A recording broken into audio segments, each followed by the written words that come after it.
Hi guys, I'm so glad to be back. Last week I had my wisdom teeth removed and my entire face was so swollen and painful. I couldn't eat, I couldn't properly sleep. It was one of the most physically painful experiences in my life. But now I feel better and I look better. My cheeks are already almost a normal size.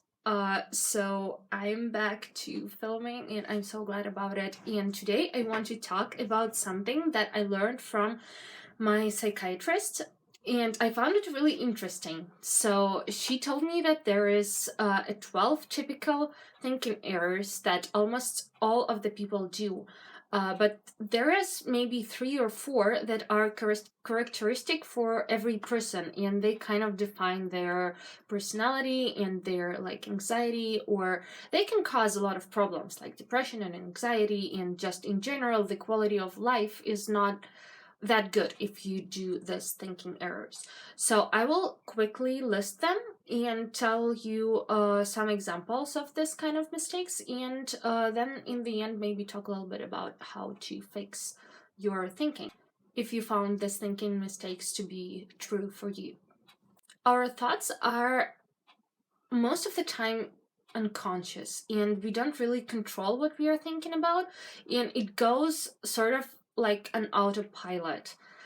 But this is not really good because as humans we are sort of wired to notice the bad things, to think of the worst possible outcomes of a situation, and we usually believe our thoughts to be true, although most of the time it's just our beliefs and we don't necessarily know how things really are. So let's start with the mistakes. First one is all or nothing thinking, or another term for it can be black and white thinking. And it is actually quite characteristic for people with BPD. Usually, in life, nothing really fits to one or the other side of the spectrum. So there is nothing really 100% good or 100% bad. It's usually somewhere in between, in the gray area. And people who make the mistake of black and white thinking, they think only in two sides of the spectrum and not in the entire spectrum. So an example of thinking like this is if a person thinks that if they don't succeed all the time, then they're a loser. So it's projecting one situation, usually negative situation, to the entire life or the entire person. Number 2 is catastrophizing. So it's pretty self-explanatory. It's just thinking of the most negative outcome for every event.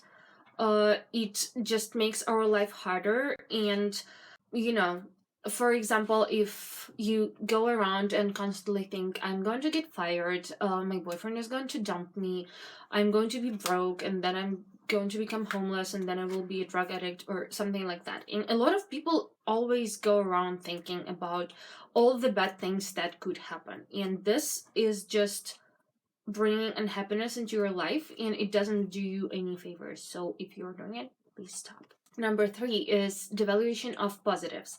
So it is when people don't really put enough value into the positive events or some positive achievements of their life. For example, a person thinks that they got a job only because they were lucky or because someone made a mistake, and not because they are actually a really good specialist. Number 4 is emotional reasoning. And it is also pretty self-explanatory. So it is when we think that our emotions are facts, which they never are. And if we think that we know something, like we have this gut feeling, then it's absolutely has to be true. I am all for gut feelings when it comes to making decisions or just in life. You have to listen to kind of your inner self, your inner voice, but there is no guarantee that it is going to be the truth, because our beliefs are formed in a very difficult and complicated ways, and we never know what actually affected us in order for us to believe this or that. So I would say that even if you feel like you know something for sure, that you have this like gut feeling and you just are absolutely certain that something is true, maybe it's not. Just give this a thought. I mean, people are wrong all of the time, most of the time, like a lot of the time. So what makes you think that you are always right? Number 5 is labeling. And it is just putting a label on a person or a situation or on yourself based on little knowledge. And if you actually knew more about the situation or about the person, then maybe your conclusion of them or your impression of them wouldn't be as catastrophically bad. For example, if you fail once, you will say, "Oh, I'm stupid, I'm such a fool." Or you will say about your colleague, "Oh, she's such a whore." Number 6 is magnification or minimization. So it's magnification of the negatives and minimization of the positives. There was already something like this in this list, but basically it is just concentrating most of your attention on the negative outcomes of life and not paying enough attention to the positives. It's pretty self-explanatory. Number 8 is mind reading, which I think that we all tend to do, at least I tend to do it a lot. And it is when we think that we know how other people feel and what they think. In fact, we never know. So we judge from our point of view, and we can only imagine what we would think in this situation, but we can never actually know for sure what the other person thinks or feels, or what their motivation was for doing or not doing something. So please, if you find yourself thinking, "Oh, she probably did this because she hates me," or "Why did this person do this? Maybe I did something wrong, maybe they're angry with me." Actually, not everything in this life is about you. I'm sorry. People are so self-centered and they don't really notice what happens around them. And well, I mean, just right now, I was going to work all week with my face like twice as big as usual, and not even everyone noticed. Some people were like, "But why, like, why do you say that you're sick?" So people don't really pay attention to what surrounds them. They only care about themselves usually, and it's normal, but never think that everything is about you. Only you are about you. Number 9 is overgeneralization. So it is also judging the entire situation or a person, or just making a long-lasting conclusion based on an event or on just one feature of a situation or a person that is not describing the entire thing. Number 11 is should or must statements, and this stems from our childhoods when our parents plant these beliefs in our head. For example, such beliefs can be, "I should never make people unhappy. I should always be polite and seem like I'm enjoying my life. I should never show my emotions to other people.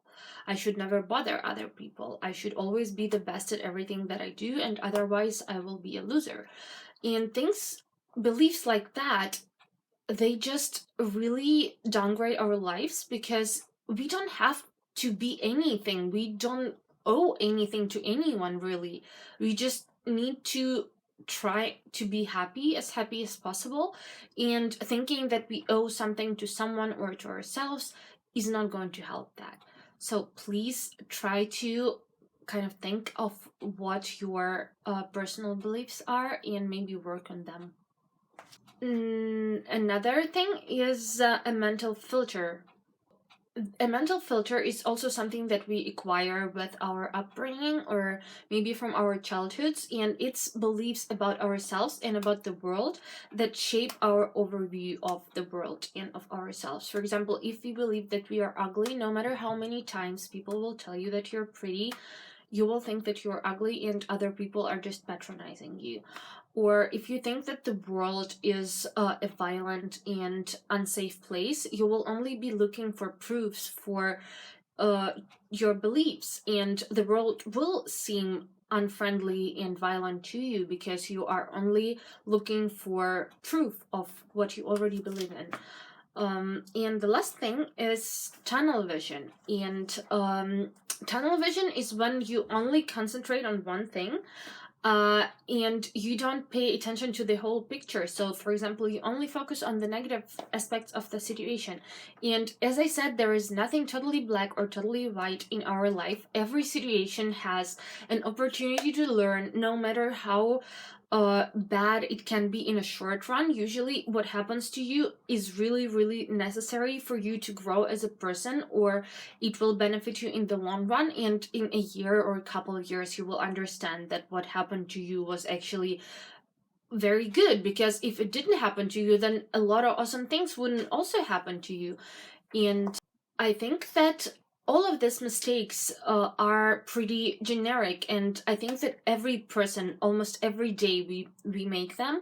And I think that the first step in becoming happier and mentally healthier person is to detect the times when we think thoughts like this, when we make these errors, and when we are kind of aware of our thoughts and our emotions, we can try and change them gradually. So you don't have to bash yourself for making these mistakes. If you notice yourself doing them, just be gentle to yourself, and even wanting to change is already a very good thing, because a lot of people don't want to change at all. They don't want to grow. And if you want to change your thinking patterns, then just start slow, start with one mistake and notice when you make it, and try to replace these thoughts with more correct ones. And yeah, you will be happier and healthier and awesome. And thank you so much for watching, you guys, and I will see you in my next video. I love you, and be nice humans. Goodbye.